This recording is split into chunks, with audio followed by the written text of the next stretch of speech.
Welcome to the Etsy Entrepreneur Podcast, where sellers can get help starting, building, and growing their Etsy business so that they can make extra money pursuing their passion.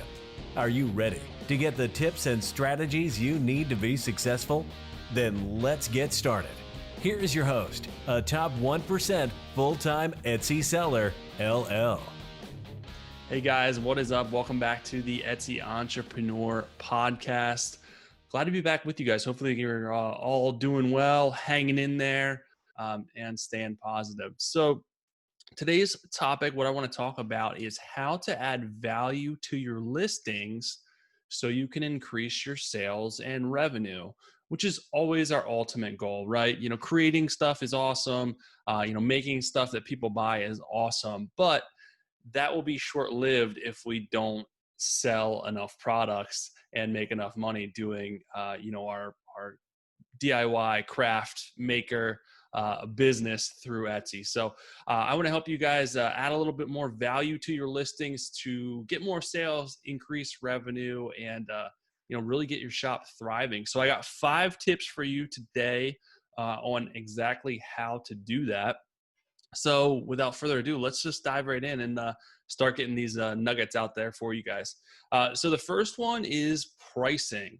So you're like, what does that do as far as value? Well, you have to price your products right so you're not selling yourself short. You know, so you want to make sure that you're pricing your stuff where you can make a decent profit margin. If your profit margin is super small, it's really not going to be worth your time, A. B, you're not going to leave yourself enough room to actually make any money or run sales or do marketing and stuff like that. So you have to give yourself wiggle room. But most importantly, and aligned with what I'm talking about today, is if you're pricing your stuff way too cheap, the perceived value is going to drop. People, especially on Etsy, don't want cheap stuff. They don't want stuff that's going to fall apart, that's cheaply made. And if you're well under the competition as far as your pricing, that doesn't necessarily mean that you're going to sell more. In a lot of ways, you're going to sell less because the perceived value is going to be a lot less than the competition. So people are going to wonder why your stuff is so much cheaper than the rest of the buyers, and they're going to start to assume that something's wrong with it, the quality's not good, and they're not going to want to buy from you. So keep that in mind when you're pricing your stuff. It doesn't mean that you can't be competitive. It doesn't mean that you can't run sales, but just think about not going super, super low. Some people increase sales by going higher than their competition, and they add perceived value and actual value with the products to kind of set themselves apart from the competition, which I'm going to hit on some of that in the other tips here that I'm going to give you. So that's number one. Number 2 is photography. So this is something that is always very important when you're selling online.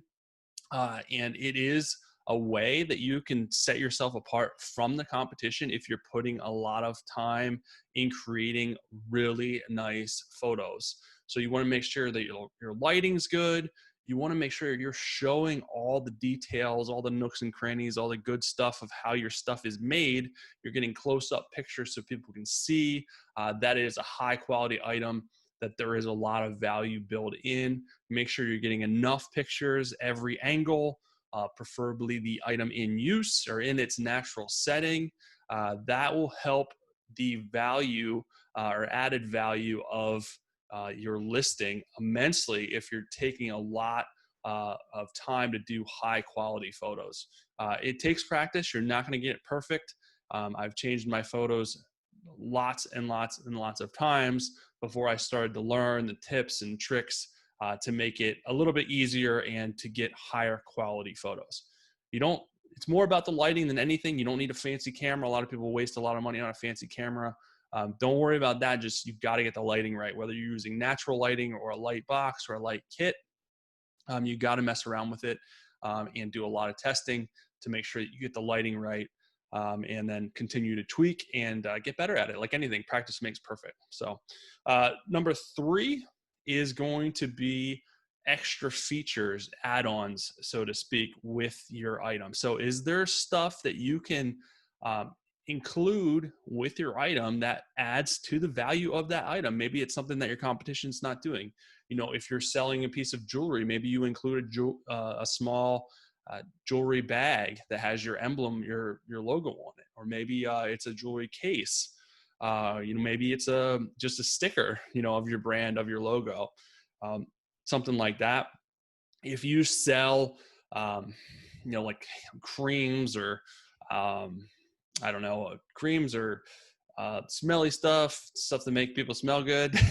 um, the term's escaping me right now, but you can know what I'm getting at. Anyways, if you can maybe include or increase your value by including like a small trial size. Not only is that going to be added value for your customers, that's going to help them try it out, and if they like it, they're going to buy more of that from you or more products from you. So it's a way to um, have reoccurring customers come back and get stuff from you again and again. So there's a lot of things you can do. Think outside of the box.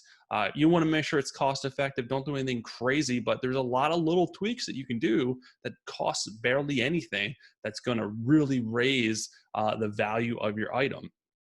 And make sure whatever you're doing, that's included in your pictures or in your description and stuff like that. So people know they're getting this extra value. You're going the extra mile with what you're selling.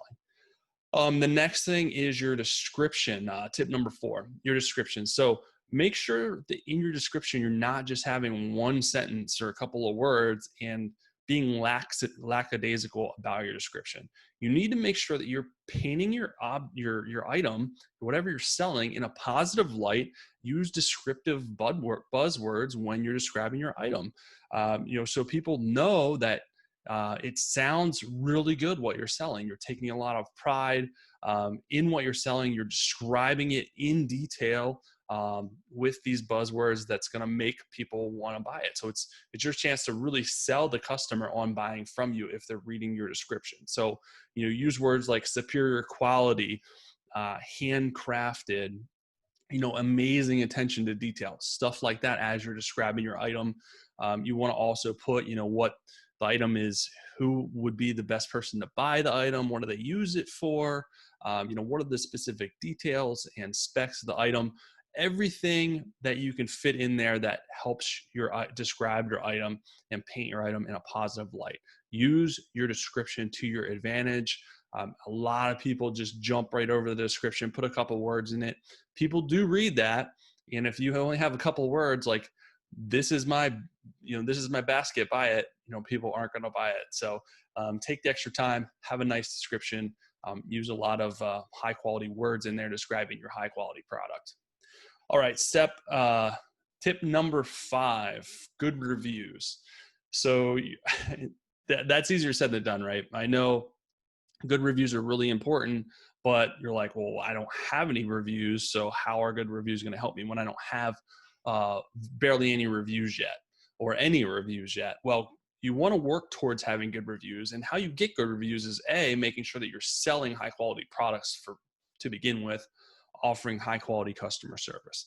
That will get you good reviews down the road. Now, the problem a lot of people have, especially early on, is getting reviews in general, because only about 10 to 15% of buyers will actually leave a review, which kind of stinks, but that's just the way that it is. People don't take the extra time to leave reviews. So there's a couple of things that you can do. Number 1, ask for a review on your packing slip. So thank them for their business. And let them know that if there's any problems or issues, reach out to you first. But if not, you'd really appreciate if they left a 5-star review on your shop if they're happy with your purchase. It would really help you, and you'd really appreciate it. You can edit your packing slips to include that information on there on the top. So when they're getting their item, hopefully they're reading that and killing 2 birds with 1 stone. If in the unfortunate circumstance, they're not happy with whatever they got for whatever reason, they're going to reach out to you, hopefully, before leaving a bad review. B, if they are happy, then hopefully it'll prompt them to go in and take the time to leave a good review. So that's the first thing you can do. Another thing that you can do early on, this isn't really scalable if you start to sell a lot, which is a great problem to have, right? We want to, if we start to sell a lot, that's a good thing. But you can send a message a couple of days after the item is delivered, 1 or 2 days. You can look up the tracking and see that it was delivered. Shoot them a quick message through Messenger and thank them again for their purchase, and just ask them, were you happy with your purchase? Or I'm just checking in to make sure that you're happy with your purchase. I saw that it was delivered. And then if so, would you please leave a review? It really, really helps my shop. Something like that. So you're not going to be spammed. You're going to come at it from a customer service perspective, asking them, making sure that they're happy with their purchase. And then if they are, just asking them to leave a review. Just one message. Don't keep messaging people, one and done. You don't want to bother people. You don't want to create problems and be spammy that way. Now, on the flip side, it could prompt more issues. If you're reaching out to people, maybe they are unhappy with certain things. You may have to use, offer some more resolutions and stuff like that. But you really shouldn't have to worry about that if you're doing right by your customer to begin with, by making high quality products and selling high quality stuff, and being truthful with how you're selling it, your pictures and your description. They're getting exactly what they know that they're getting, so you shouldn't have that problem. But that will help you hopefully get more reviews, at least to begin with. And then, like I said, down the road, if you start getting a bunch of sales, it's going to become a lot harder to message people and check all the tracking numbers and stuff like that. But you won't have to worry about it if you're getting more sales. People will start leaving reviews, and then your shop will continue to grow, because 5-star reviews do help your shop's SEO. It's just getting the reviews to start with to help your shop grow. So there you go. That's 5 tips to add value to your listings so you can get more sales, make more revenue, and continue cranking out those designs, being creative, and not have to worry so much about sales. So just to review, tip number 1 was pricing. Tip number 2 was photography. Tip number 3 was extra features, add-ons. Tip number 4 was your description. And tip number 5 was good reviews. So hopefully that helps you guys out as far as getting your listings tweaked and getting you guys some more sales. Outside of that, if you guys are not part of the Etsy Entrepreneur membership community, I would highly recommend that you join the hundreds of other sellers in there, working together in the help forum. We also have a private member-only Facebook group. We have live coaching calls every month. I have over 25 masterclass courses in there teaching you the top strategies I've used to grow my Etsy business. You can get in there and snag the free 30-day trial, try it out, test drive everything. You'll have full access for the 30-day trial. I know you'll love it and want to stay longer than that. Selling on Etsy is a marathon. It's not a sprint. So it takes being consistent, implementing strategies over months and years. That's what really sets apart the top shops and the top sellers from those that are not successful. So if you have that mindset, if you want to dedicate yourself the next couple of months and years to growing your business, I would love to have you in the Etsy Entrepreneur community and work with you directly, and also be a part of all the other members in there working together to grow their shops and their businesses. So hopefully I'll see you in there. The link to join is below. But outside of that, I will see you guys next week in the next podcast. Have a good rest of your day.